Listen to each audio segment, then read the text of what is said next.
आज कोट्यावर येऊन पाहत होतो काय भाऊ कोठं उघडत येत होतं म्हणलं आज बरं भाऊ आपल्याला उशीर व्हायला दिसतो ना आतमध्ये जाऊन पाहत होतो काय भाऊ लय उशीर व्हायला होता काहून की पप्पाला लग चारा गिरा टाकलं होतं आणि म्हशीचा अर्धा खानाम झालता. मग बैलाला पाहिलं तर बैलाला बी टाकलं होतं आणि तू म्हणता ना आता कुऱ्हाड तुला काय करायचं होतं कुऱ्हाड पप्पानं सांगितले बा मागं ती आपली जाळी नाही का तर या जाळ्या तोड नव्हत्या काहून खिचत कचरा अटकलं मग आपल्या नालीच पाणी अटकतं आणि पाणी अटकलं मग वावरात पलटतं काकाच्या.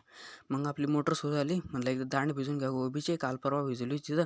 मग काय नंतर बैलाला पाणी पाजून घेतलं आणि पप्पाचं आत्ताशिक जेवण करायचं भाऊ आणि ते बी 12 वाजले डायरेक्ट. मग आलो मग मी विहिरीवर आणि विहिरीवर आलो दिली मग आपली मोटर बंद करून काहून की आपलं आता भिजवून झालं.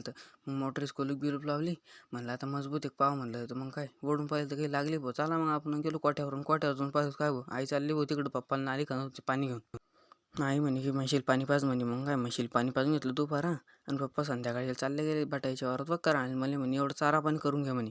मग काय आपण टोपलं उचललं आणि 360च्या स्पीडनं हे बी करून टाकलं. मग आपण ढेप गिप बी भिजून घेतली फक्त गुळ टाकायचा होतो गुळ बी घेतला टाकून आणि पप्पा संध्याकाळच्या टायमाला तेवढून करून चालले बी आले.